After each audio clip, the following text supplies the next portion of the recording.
Опять, бля, в трубе едем, короче, вот впереди пацаны, короче, на тачках друг друга толкаем, на тачках, короче, вот, труба.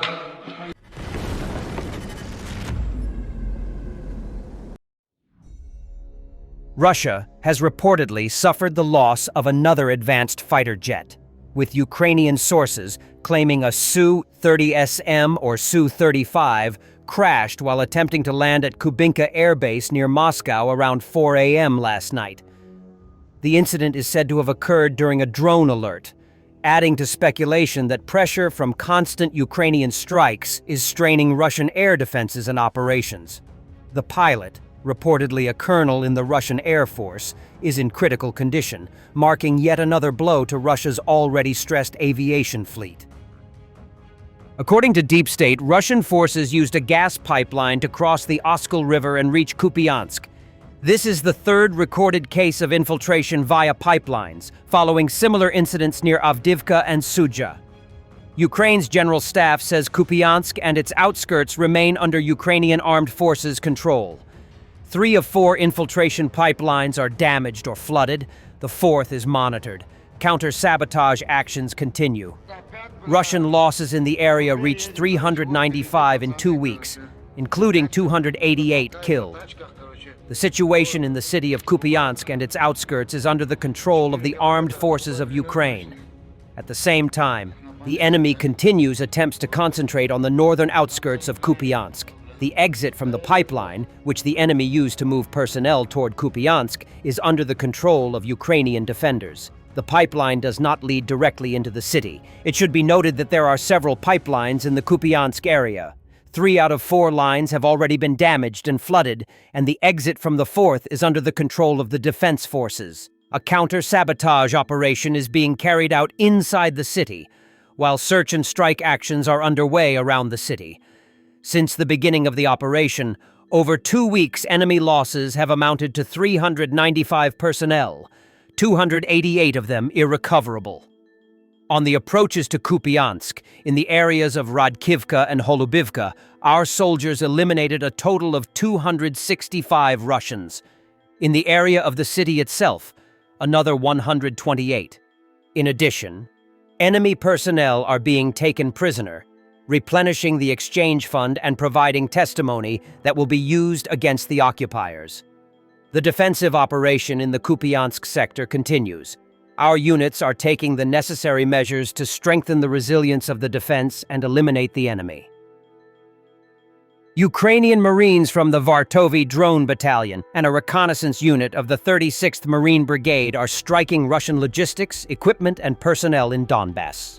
The unit has been able to penetrate deep behind Russian lines, identifying key concentrations of troops and vehicles, and then hitting them with accuracy. Their operations are not only eliminating manpower and destroying vital supplies, but also disrupting Russia's ability to rotate forces and maintain pressure along the front.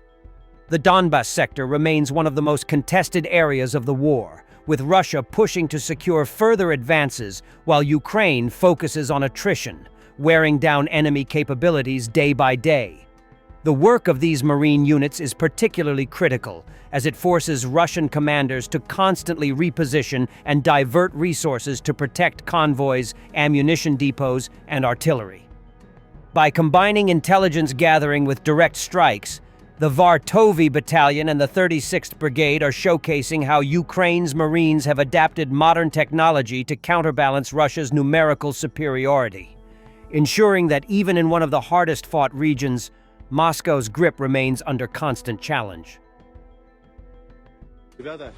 And as we said in the previous video, this are the memoirs of a Mobik, Part 2.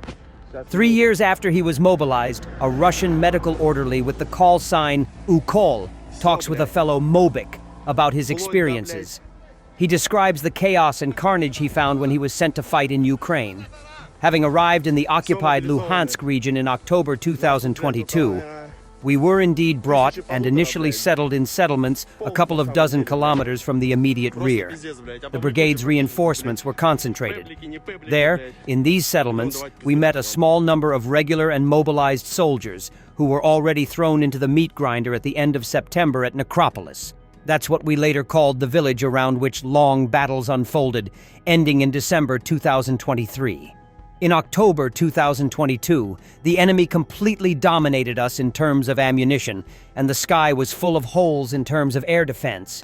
So Ukrainian aircraft-type reconnaissance drones easily flew to our settlements and adjusted the fire of grads, 152 and 155 millimeter artillery and HIMARS. We had to change houses, run away to forest belts for a while, and the Yukis would shoot from everything they had. Earlier promises by the Russian military authorities that the Mobiks would not be sent to the front line were quickly broken. Our battalion was brought in the most stupid way possible. Several columns in infantry fighting vehicles and trucks with all the gear at once. The unloading area was a couple of kilometers from the line of contact. The Ukrainians spotted us from drones and started to pile on. The Ural truck, which was at the end of the column, was immediately blown to bits, along with the people in it. We scattered from the equipment, having managed to take only part of the things we had brought, and the vehicles drove away. And we ran to find shelter. And then there was one continuous frosty, damp nightmare. Live wherever you want. Eat and drink whatever you find. Ammunition! We collected our ammunition ourselves from the surrounding areas, because they didn't bring it to us at first. We drank melted snow and rainwater. It even got to the point that I had to drink strained urine at a position isolated by enemy fire, where I was stuck because I was sick. They simply did nothing to deliver to us at first. And this was in November 2022, long before the era of FP5 drones. Our artillery almost did not fire. Our air defense did not really protect us. It was very cold, especially January and February 2023. Frosts at night reached minus 25 degrees Celsius, and during the day, it was between minus 4 and minus 12. The battles were of a moronic nature of counterattacks. It looked like this. Today, the Ukrainians came to us. We shot back. In a couple of days, we attacked them again. And it all swirled between the fortress, that's what we called the village near the necropolis, and the necropolis. We fought over individual forest belts, fought over individual buildings and streets. Ukol does not identify these villages, but the necropolis may be Ryhorodka and the fortress may be Andrivka to the north, which were contested then. The main assault on the necropolis from our side began in January 2023, but the peak of the fighting came in February. The attacks were poorly supported. We persistently went to the same places several times. My company ended in January, after which we were briefly taken out for reformation. That's how I found out that I am now a paramedic in Storm Z. They simply told us, hey, you are no longer just infantry. You are now an elite squad. The best episode that will explain everything to you will be my charge into the attack in cavalry style, in an infantry fighting vehicle. 6 fighters from our assault group were shoved inside the BMP. 6 sat on the armor from above, including me. We rushed forward across the field through virgin snow to land right next to a small Ukrainian fortification and take it. As we were moving, mortars started flying near us. I immediately jumped off the armor at full speed and fell face down in the snow. Our BMP drove another 150 to 200 meters and blew up on an anti-tank mine. Everyone inside died immediately, and those who were scattered by the explosion were finished off by Ukrainian mortarmen. I crawled out of there for a long time, then ran, then walked, under enemy fire. Yes, well, here's another episode. Either at the end of February or the beginning of March. The first group of convicts arrived to us, in Assault Company Z. They were thrown into some maneuver to squeeze out a forest belt near the necropolis. They were all held back and almost completely mowed down by one Ukrainian machine gun. The Russians eventually captured the necropolis, which Ukol says was aided by a lucky break in the weather. Snow and rain alternated for several days, during one of which another decisive dash was crowned with success, and the Ukrainian armed forces were driven out of the necropolis.